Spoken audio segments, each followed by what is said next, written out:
Very good morning to all of you. आज मैं आप लोगों के लिए लेक्चर नंबर 5 लेकर के आया हूँ। मैं बताऊँगा आप लोगों को इक्विवेलेंट मास से रिलेटेड कुछ प्रॉब्लम्स, है ना। तो ठीक है, आप लोग पेन एंड नोटबुक लेके बैठिए, नोट करते चलिएगा। ठीक है, किसी भी तरीके का डाउट्स होगा तो आप मुझे व्हाट्सएप नंबर पे मैसेज करके पूछ सकते हैं। ठीक है, आपको व्हाट्सएप नंबर मेरा डिस्क्रिप्शन बॉक्स में दे दिया जाएगा। ठीक है, तो चलिए स्टार्ट करते हैं वीडियो को। देखिएगा फर्स्ट हम प्रॉब्लम के स्टार्ट करते हैं। मतलब इक्विवेलेंट मास का कुछ कॉन्सेप्ट्स आपको बताए थे प्रीवियस वीडियो में।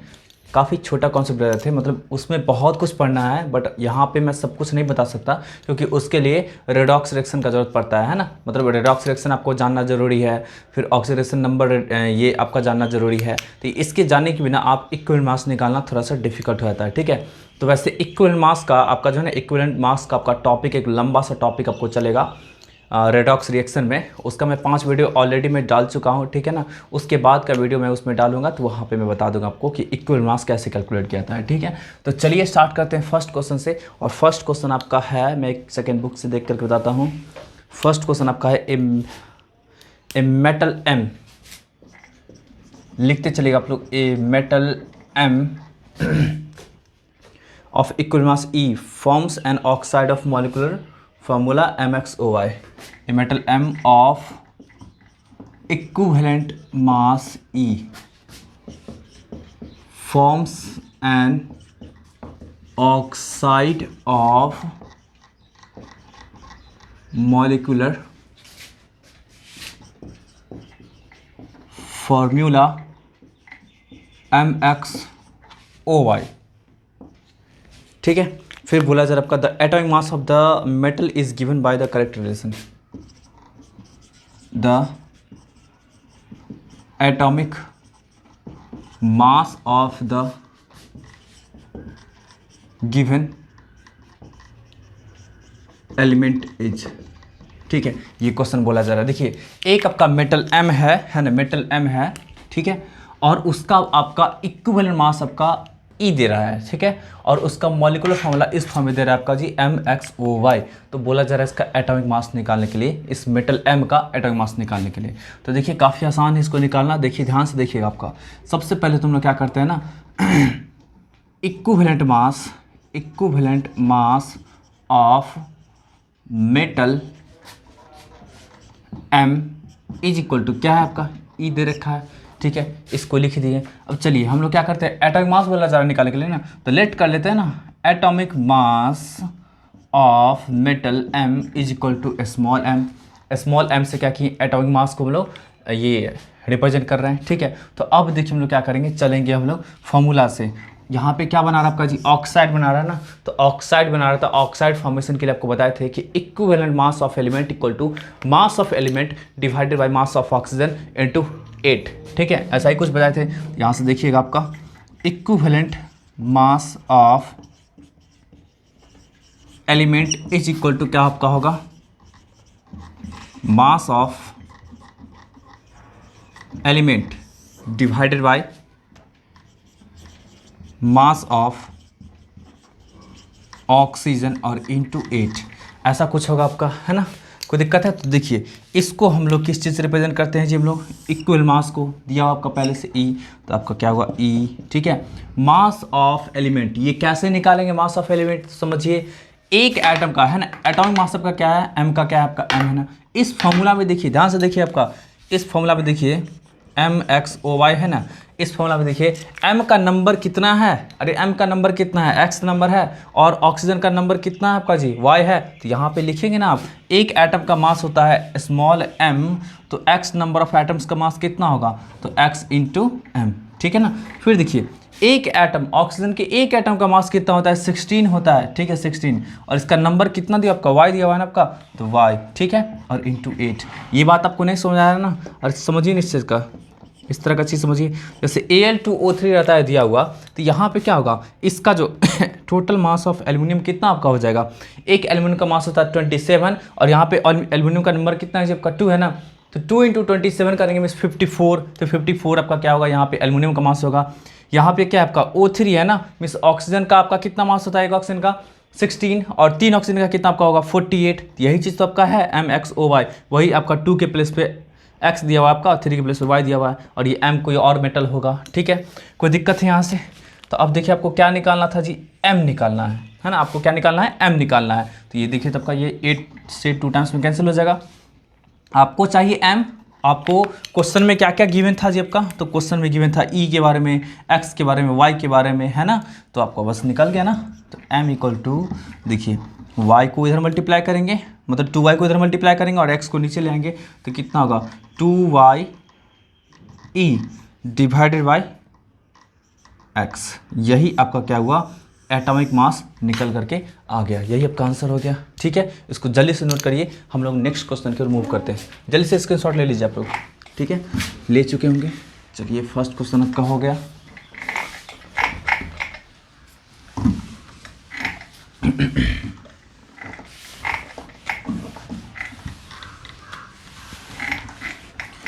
नेक्स्ट सेकेंड क्वेश्चन देखिएगा आप लोग।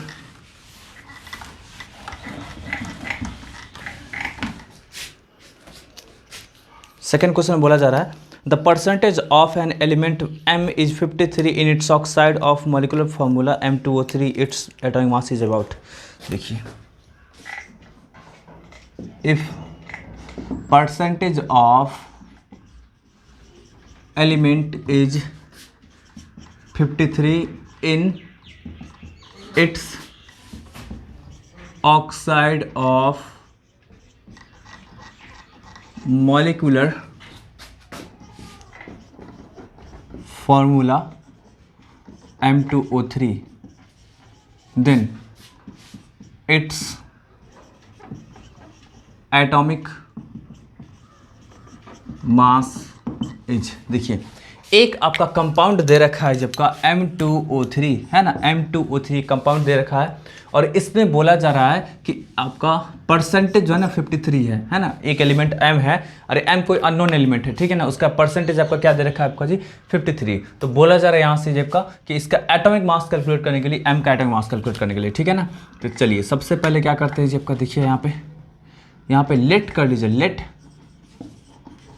Atomic mass of m is equal to, आप क्या लेट करेंगे, स्मॉल m लेट कर लीजिए, ठीक है ना, स्मॉल m लेट कर लिए। अब देखिए तो क्या आपका होगा, यहाँ से बहुत ही आसान सा प्रॉब्लम है, आप इसको बिना इक्विवेलेंट मास निकाले हुए भी बना सकते हैं, ठीक है ना। तो देखिए तो molecular mass of M2O3 is equal to क्या आपका होगा जी, तो एक एटम का मास कितना है आपका, m है ना, तो 2 इंटू एम, और 3 एटम का मास कितना होगा जी 3 इंटू 16, मतलब कितना हुआ 2m प्लस 48। यही आपका टोटल मॉलिक्यूलर मास निकल करके आ गया कंपाउंड का। अब इसका बोला जा रहा है कि कितना परसेंट है, 53% जो है आपका वो एलिमेंट का मास है। तो बताइए तो आपका क्या होगा, 53% ऑफ कितना, ये किसके बराबर है आपका 2m के बराबर है ना। मतलब पूरा का पूरा कंपाउंड का जो आपका मॉलिक्यूलर मास था उसका 53% किसके बराबर आपका जी, वो उसके मास के बराबर होगा। मतलब क्या है, मतलब क्या आपका यहाँ पे बोला जा रहा है कि पूरा का पूरा कंपाउंड का जितना ही मास होगा ना उसका 53% किस, कौन है आपका, एलिमेंट का मास आपका दिया हुआ। तो एलिमेंट का मास इसमें कितना था 2m था ना, तो पूरा का पूरा कंपाउंड का मास कितना आपका हो गया 2m प्लस 48, और 2m प्लस 48 को इस तरह से हम लोग क्या किए, निकाल दिए यहाँ से। तो अब यहाँ से देखिएगा आप इसको आप कैलकुलेट करते हैं तो कितना आपका आ जाएगा जी, इधर 100 से मल्टीप्लाई हो जाएगा, यहाँ पे कितना आपका ये 106m plus 53 into 48 is equal to 200m, ऐसा कुछ आ गया आपका, है ना। अब यहाँ से देखिए तो हम लोग क्या करते हैं, इसको उठा के इधर ले आते हैं, ठीक है। तो 53 इंटू 48 इज इक्वल टू, इसको उठा के इधर ले जाएंगे तो सब्ट्रैक्ट होने के बाद आपका कितना बचेगा जी 94m। अब यहाँ से देखिए तो आपका क्या होगा, m इक्वल टू जो हो जाएगा आपका जी वो 53 इंटू 48 डिवाइडेड बाई 94, ठीक है ना। कोई दिक्कत है? तो अब यहाँ से देखिए तो इसको इसमें डिवाइड कर देते हैं तो कितना आपका आ जाएगा जी, ये लगभग अप्रॉक्स में ये, और इससे इसमें डिवाइड कर देखिए 48 2 जाके इतना होता है 96 होता है, लेकिन यहाँ पे 94 है तो अप्रॉक्स में 2 आएगा, अप्रॉक्स में 2, और इससे इसमें डिवाइड करेंगे तो आपका क्या होगा अप्रॉक्स में आपका क्या हुआ 27 आ जाएगा, मतलब आपका ये अप्रॉक्सीमेटली आपका क्या हुआ 27 AMU हो जाएगा। तो ये तो जनरल मेथड था, मतलब बिना इक्विवेलेंट मास निकाले हुए था आपका मेथड जी। तो एक और मेथड होगा जो हम लोग क्या कर सकते हैं ना, इक्विवेलेंट मास निकाल करके क्या कर सकते हैं, कैलकुलेट कर सकते हैं। समझ बात आ रहा है ना आपका, ये आपको समझ में आ गया। एक और आपके पास मेथड है जो क्या कर सकते हैं, इक्विवेलेंट मास के द्वारा कैलकुलेट कर सकते हैं। तो इसको तो जल्दी से उतार लीजिए, तो बिल्कुल जनरल मेथड था, मतलब एक बार फिर से समझ लीजिए, इस मेथड को समझा देते हैं कि सबसे पहले क्या कि एटॉमिक मास को कैलकुलेट किए, सॉरी लेट कर लिए आपका m, वही पूछा ही जा रहा था आपका एलिमेंट m का, है ना। किसका पूछा जा रहा था आपका जी, ये जो आपका m जो दे रखा आपका एलिमेंट, उसका पूछा जा रहा था आपका एटॉमिक मास। तो सबसे पहले अपने मन से लेट करें स्मॉल m। अब देखिए तो पूरे के पूरे मॉलिक्यूल का मास क्या हो जाएगा, तो M2O3 है ना। तो M2O3 में क्या आपका एक m का मास कितना, सॉरी एक आपका m का मास कितना है, स्मॉल m, तो 2m है तो कितना 2m। यहाँ पे क्या है, एक ऑक्सीजन का मास कितना होता है 16 होता है, 3 ऑक्सीजन है तो कितना 16 × 3 हो गया, तो 48, 2m + 48 हो गया। इतना टोटल मॉलिक्यूलर मास निकल करके आ गया।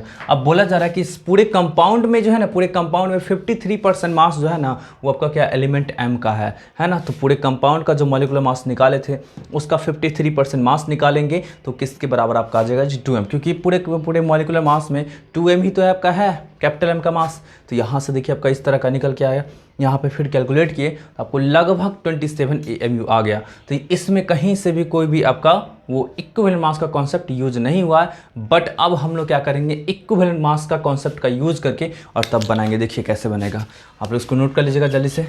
इसी क्वेश्चन को मैं इक्विवेलेंट मास का कॉन्सेप्ट अप्लाई करके तब बना के दिखाता हूँ, ठीक है। देखिए क्या बोला जा रहा है आपका परसेंटेज ना, तो आपको कल ही सिखाए थे कि जब भी परसेंटेज वाली कुछ ऐसी बात होगी तो वहाँ पे क्या करेंगे ना 100 पूरा का पूरा मास मान लेंगे कंपाउंड का, है ना। तो यहाँ पे देखिए आपका क्या होगा, let mass of oxide equal to 100 gram, है ना। 100 ग्राम मान लीजिए आपका, तो मास ऑफ एलिमेंट का मास कितना होगा 53% है ना, मतलब 100 में से 53 ग्राम आपका हो जाएगा, तो 53 ग्राम आपका हो गया। तो भाई मास ऑफ ऑक्सीजन क्या आपका होगा, मास ऑफ ऑक्सीजन जो आपका हो जाएगा, तो इस 100 में से 53 को सब्ट्रैक्ट करोगे आप तो कितना निकल के आएगा जिसका 47 ग्राम, है ना। 47 ग्राम आपका आ जाएगा। अब देखिए तो क्या होगा आपका equivalent mass of oxygen is equal to क्या आपका होगा, तो mass of oxygen by mass of element by mass of oxygen और इंटू 8, है ना। Mass of element by mass of oxygen into 8। अब यहाँ से देखिए तो मास ऑफ एलिमेंट कितना है आपका, देखिए तो मास ऑफ एलिमेंट आपका 53 है ना, तो 53 divided by mass of oxygen कितना आपका 47 है ना, तो 47, ठीक है, और इंटू आपका क्या 8। अब देखिए तो ध्यान से देखिए आपका यहाँ पे 47 है ना, यहाँ पे आपका 8 है ना। देखिए यहाँ पे काट कूट करेंगे तो बहुत ज़्यादा कॉम्प्लिकेटेड हो जाएगा, मतलब एग्जैक्ट की कोशिश करेंगे तो हम लोग अप्रॉक्स में लेकर के चलेंगे। 8 से 47 तो कटेगा नहीं लेकिन 8 6 48 तो होता है ना, तो 48 के करीब में है ना आपका ये। तो आप इसको लगभग काटेंगे तो लगभग में आपका अरे 5 पॉइंट समथिंग आएगा, तो लगभग में क्या आपका होगा, लगभग में 6 आ सकता है ना अप्रॉक्स में। और आपका इससे इसमें डिवाइड कर जाता है आपका क्या 6 9 जब 53 होता है, सॉरी 54 होता है, तो लेकिन आपका लगभग में आपका आ जाएगा 9। मतलब यहाँ पे इक्विवेलेंट मास जो आपका निकल के आ गया मेटल का, वो कितना आपका आ गया जी आपका 9 आ गया, है ना। इक्विवेलेंट मास आपका मेटल का कितना आ गया आपका 9 AMU बोल सकते हैं इसको, ठीक है। अब आपको चाहिए एटॉमिक मास चाहिए ना, एटॉमिक मास, तो एटॉमिक मास इक्वल टू क्या आपका होगा जी, तो आपको पता है इक्विवेलेंट मास इक्वल टू होता है एटॉमिक मास और डिवाइडेड बाय वैलेंसी फैक्टर। तो बताइए एटॉमिक मास इक्वल टू क्या आपका होगा, इक्विवेलेंट मास और इनटू वही वैलेंसी फैक्टर में क्या n, इसको n से रिप्रेजेंट करते हैं ना वैलेंसी फैक्टर को, तो इक्विवेलेंट मास इनटू n। बताइए इक्विवेलेंट मास कितना 9 है ना, और आपको n चाहिए। अब n चाहिए तो समझिए इस चीज़ को, M2O3 है। ये कंपाउंड का फॉर्मूला कैसे बना होगा बताइए, आप वैलेंसी एक्सचेंज मेथड जानते होंगे, क्रिस क्रॉस मेथड। वैलेंसी इसका 3 रहा होगा, इसका 2 रहा होगा, तभी तो ये ऐसे करके यहाँ पे चला गया होगा ये नंबर, ये ऐसे करके यहाँ पे चला गया होगा। देख लीजिए आपका क्लास 9th में पढ़े होंगे आप, है ना, कैसे आपका जी कि इसका जो वैलेंसी 2 रहा होगा वो यहाँ आ गया और इसका वैलेंसी 3 रहा होगा यहाँ आ गया, तभी तो M2O3 बना। तो इसका मतलब क्या है कि M का जो वैलेंसी होगा वो ये होगा और O का जो वैलेंसी होगा ये होगा, ठीक है ना। कोई दिक्कत है? तो क्या आपका हो गया M का वैलेंसी जो आपका हो गया 3 हो गया। तो यहाँ पे देखिए ये तो अप्रॉक्स में था ना 9, तो इसको अप्रॉक्स में लिखना पड़ेगा। तो ये भी आपका क्या हुआ 27 AMU निकल करके आया। तो देखिए दोनों मेथड से आपका अप्रॉक्सीमेटली 27 AMU इस क्वेश्चन का आंसर निकल करके आ गया, ठीक है। तो इसको जल्दी से आप लोग नोट करिए, हम लोग नेक्स्ट क्वेश्चन की ओर मूव करते हैं, ठीक है। इसको मिटा रहा हूँ मैं। मोल का चैप्टर आप किसी भी तरीके का इक्वल मास से रिलेटेड क्वेश्चन रहेगा या कहीं पे भी यूज होगा तो आई थिंक आप सोच सकते हैं, और सोचना बहुत ज़रूरी है। जब तक थिंक खुद से नहीं करेंगे तब तक आप अच्छे स्टूडेंट नहीं बन पाएंगे, बहुत ज़रूरी है सोचना। चलिए नेक्स्ट क्वेश्चन की ओर मूव करते हैं हम लोग, और नेक्स्ट क्वेश्चन आपका है बहुत बेहतरीन क्वेश्चन है, देखिएगा बहुत ही बेहतरीन क्वेश्चन है। ए solid element Burns in oxygen.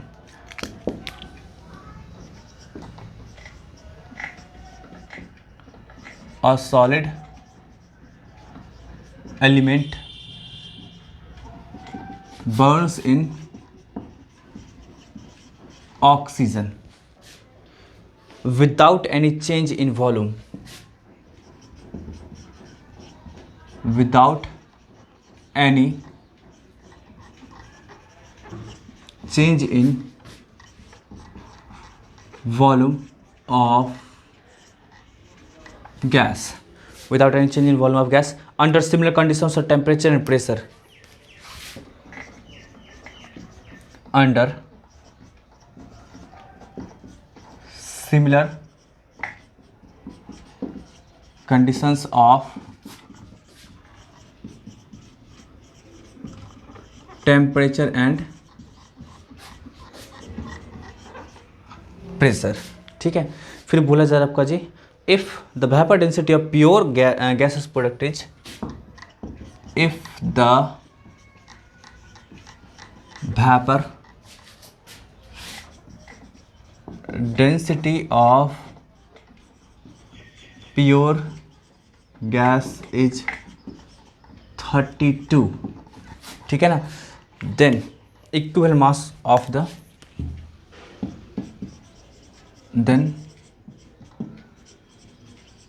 equivalent mass of the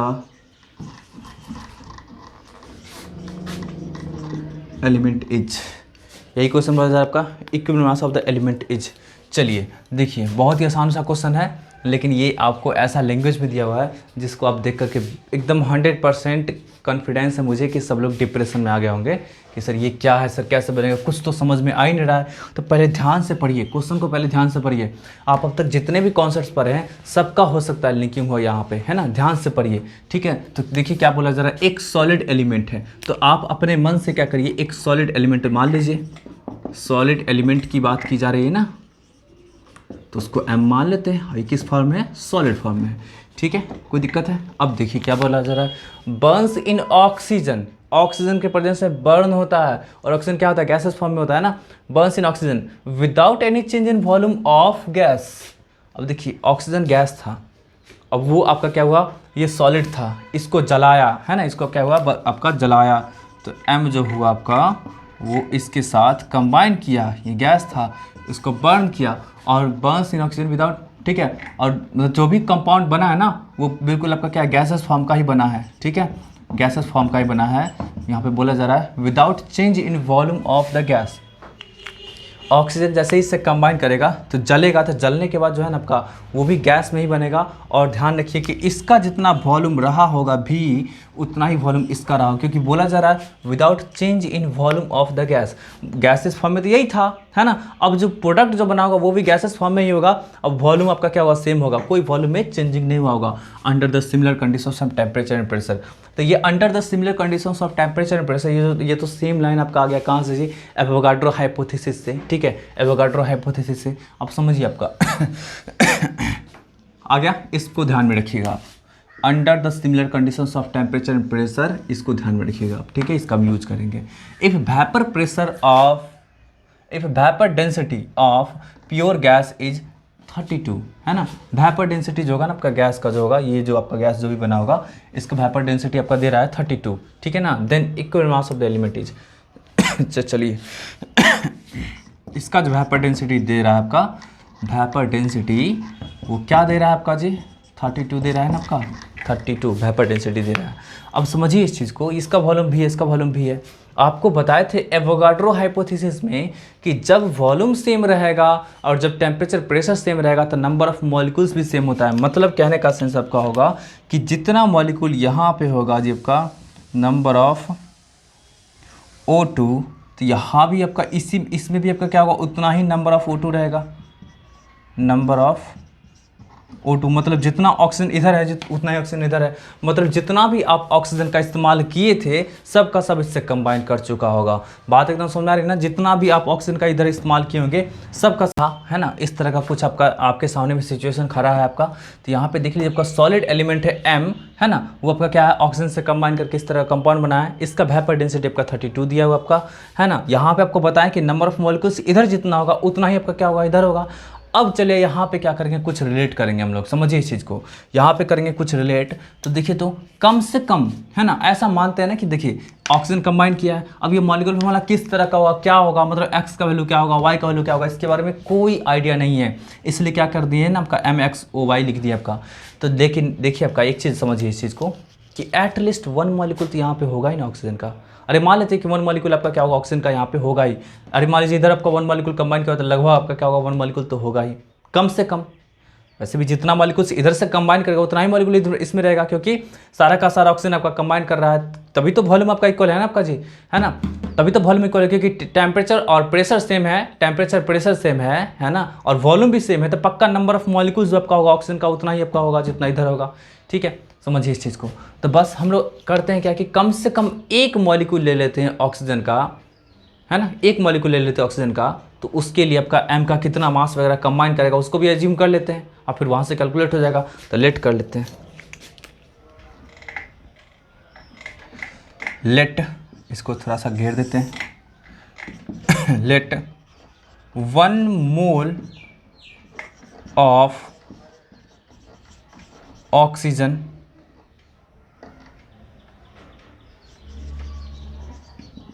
combines with metal M of mass, इसको कुछ इसका मास कुछ मान लेते हैं, A मान लेते हैं, ठीक है ना। ये A इसका एटॉमिक मास वगैरह नहीं है, इसका टोटल मास होगा जितना यूज हुआ होगा आपका 1 मोल ऑफ ऑक्सीजन से कंबाइन करने में, ठीक है ना। तो देखिए तो टोटल मास जो आपका हो जाएगा जी, टोटल मास ऑफ, या मॉलिक्यूलर मास बोल सकते हैं, टोटल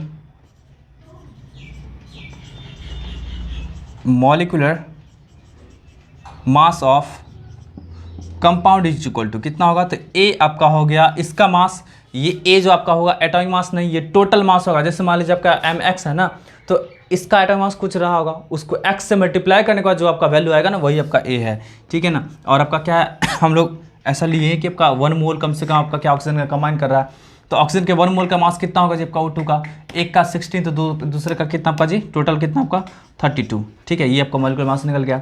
आपको पता है कि मॉलिक्यूलर मास जो होता है वो जब का क्या होता है, 2 × वेपर डेंसिटी के बराबर होता है, ये बात पता है ना आपको, है ना। तो यहाँ से देखिए तो आपका क्या होगा, A + 32 is equal to 2 × vapour density आपका दिया हुआ था, देख लीजिए 32, यहाँ से देखिए आपका A का जो वैल्यू हो जाएगा वो 32 निकल करके आ जाएगा, है ना। A का वैल्यू आपका क्या हुआ, 32 निकल करके आ गया। अब यहाँ पे समझिए एक चीज़ को कि कि आपका एलिमेंट M का 32 पार्ट्स, है ना, एलिमेंट M का 32 पार्ट्स जो है आपका ऑक्सीजन के कितने पार्ट्स में कंबाइन किया जाए आपका, 32 पार्ट से। मतलब एलिमेंट A का 32 मास जो आपका होगा ऑक्सीजन के 32 मास से कंबाइन किया है, तो आप यहाँ से आराम से निकाल सकते हैं। Therefore equivalent mass of M is equal to mass of M divided by mass of oxygen और इंटू 8, तो बताइए मास ऑफ M कितना है आपका, कितना कंबाइन किया जब का 32 ना, कितना मास ऑफ ऑक्सीजन से ये आपका, तो 32 मास ऑफ ऑक्सीजन से, तो इंटू 8, यहाँ पे ये 1 हो गया, मतलब कितना आपका हो गया 8 हो गया। यही आपका इक्विवेलेंट मास ऑफ ऑक्सीजन निकल करके आ गया। तो काफ़ी बेहतरीन क्वेश्चन था, आप इसको देखिए, है ना, आप इसको नोट कर लीजिएगा, ठीक है। तो आपका लगभग ओवरऑल 3 ही क्वेश्चन आपका हो पाया इस वीडियो में। वीडियो काफ़ी लेंथ बड़ा ना हो जाए, इसलिए हम लोग क्या करते हैं, यहीं पे इसको ड्रॉप करते हैं, ठीक है। नेक्स्ट वीडियो सेशन में आप लोग के लिए कुछ नया टॉपिक लेकर के आएंगे, बहुत ही इंटरेस्टिंग सा टॉपिक रहेगा। वैसे अब तक जो पढ़ा है उसका मैं मतलब 2 से 3 घंटा में मैं PDF फाइल सेंड कर देता हूँ व्हाट्सएप पे। जो भी स्टूडेंट अब तक व्हाट्सएप ग्रुप से नहीं ऐड हुए हैं वो प्लीज़ जल्दी से ऐड हो जाइए, क्योंकि PDF फाइल उन्हीं स्टूडेंट्स को मिल पाएगा जो व्हाट्सएप ग्रुप से ऐड है, ठीक है ना। चलिए तो फिर मिलते हैं नेक्स्ट सेशन में, तब तक के लिए बाय बाय।